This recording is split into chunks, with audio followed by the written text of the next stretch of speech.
Hey, bosses. I know it's been a minute since you've seen a video from me on our Mighty Networks app, but hopefully you have also been following the Instagram members only page where you should be able to see any videos of updates or anything that's going on. But I wanted to send you guys a nice little video here. I really wanted to talk to you about some of the classes that we have going on and how to best utilize your membership. So one of the things that's really important to me when I started the Prestige Society is that I never wanted the Prestige Society to be, the memberships to be the thing that you have to gauge whether or not you can pay for your membership. I never wanted the membership to be at a price point where you had to decide between a bill and your membership.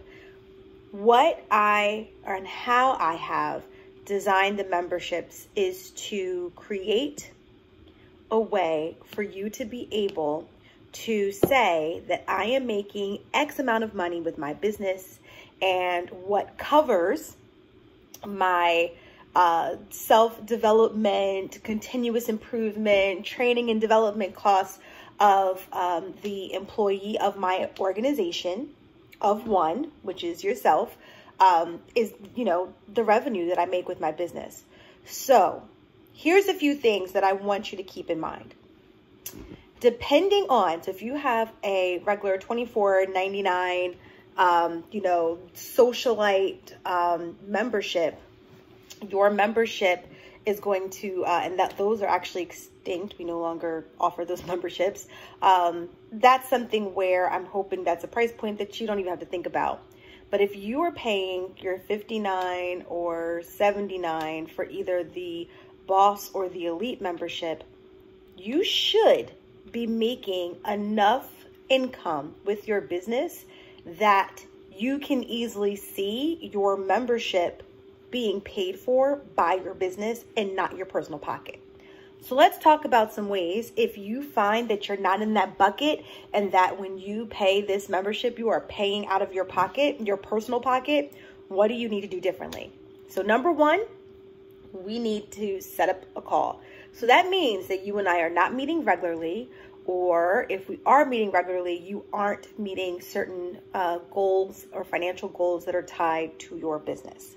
So if you are in that bucket and you feel like, holy crap, I am not making enough money to cover my dues, then let's talk about that's a problem, right? And not a problem like a problem with you. That's a larger problem with the state of the girl boss, period. I am very passionate about the earning gap between women of color business owners versus women, non-minority business owners, women business owners. And so when we talk about, let's say for African Americans, how that average number for what you make a year is, I think it's 21,000. It used to be like 21 point something, but I think now it's just at 21,000. What that represents is that there's X amount of women who are African American women who make way less than $21,000 a year with their business. And there are women who make far more than $21,000 a year with their business. And when the numbers are all combined together, shaken down and pressed together, when you're able to see all of that, you realize that the average then becomes the 21K. For our Latina sisters, 51, I believe, is the amount. So that means that there's Latinas who make way less and Latinas who make way more. And when that number is pressed down, shaken together, that number that comes out is an average of 51K. So you have to ask yourself, in this, number, this statistic of who we are as female entrepreneurs, where are you? Where are you financially? How do you feel about that? what do you need to do differently?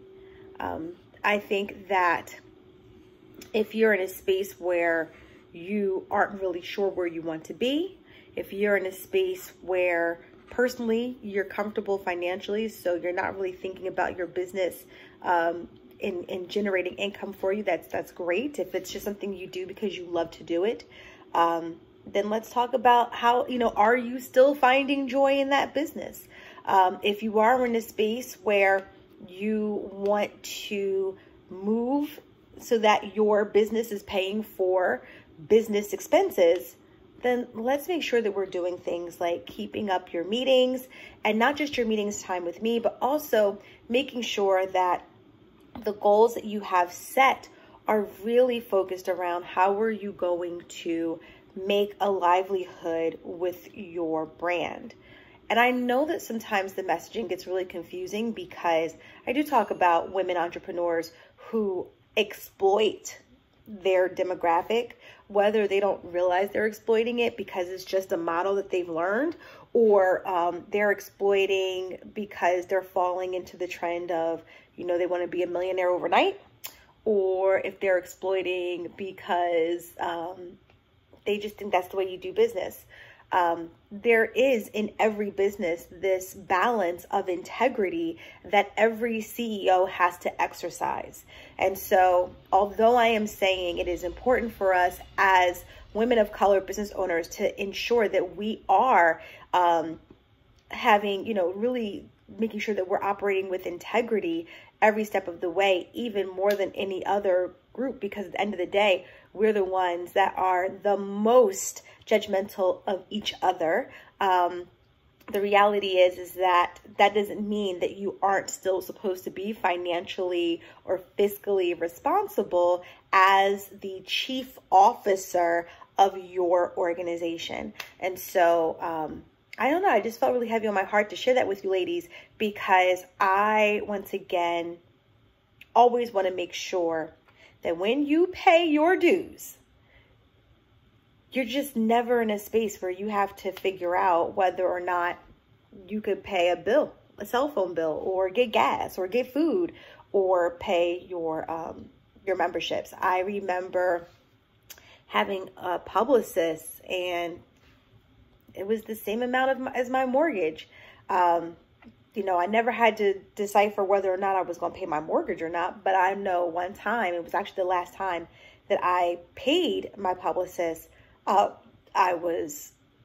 paid my publicist, I paid my mortgage, and then I couldn't pay my light bill. And I was like, holy crap.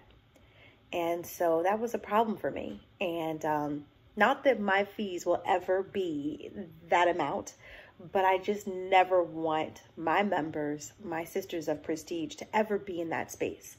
So cheers to being financially thriving in our businesses. Here's to going into 2021 with a spirit of how do we position ourselves to be financial stewards of our brands.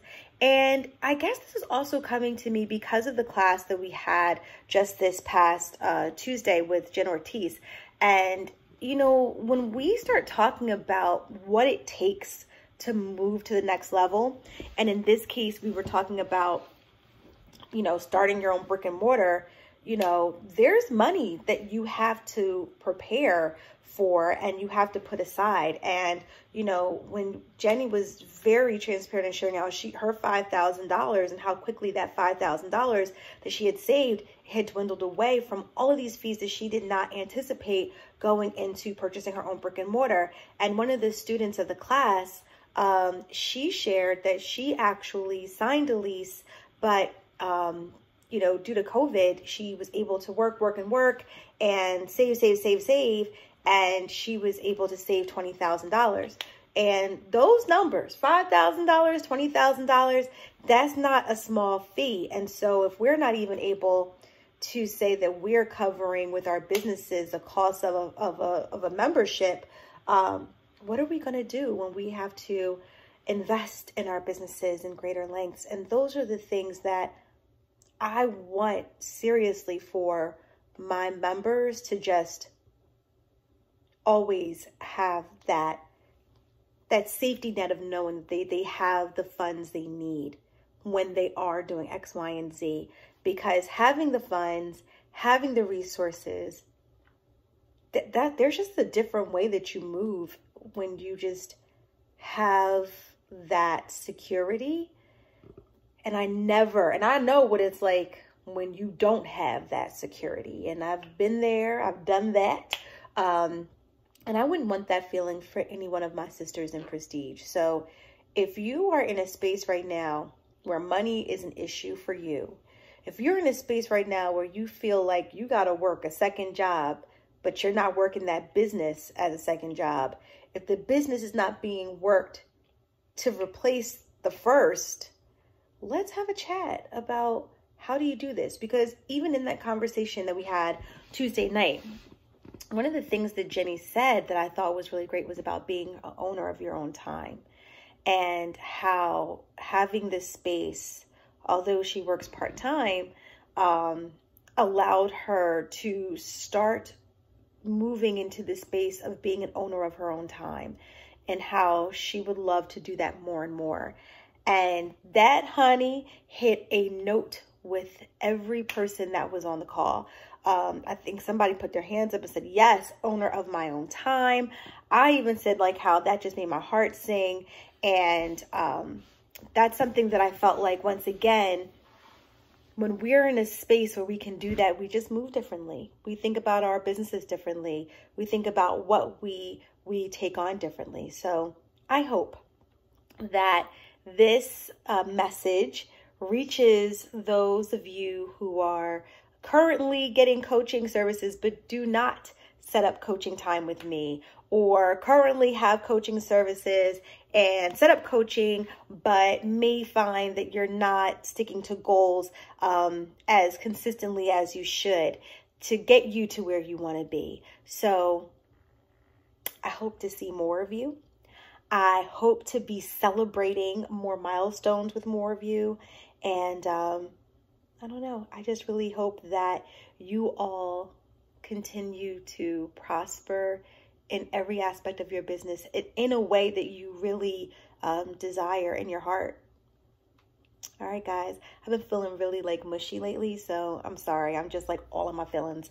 And on top of that, can we just give Kiara Benskop and Jennifer Ortiz a round of applause, because the compliments keep coming about Tuesday's class. And so I think that that is awesome. And I know that Jenny was super nervous. I just want to say good job, ladies. Thank you so much for representing the Prestige brand very well. Thank you for allowing me the opportunity to sit and just be a student as well in this class. And great job.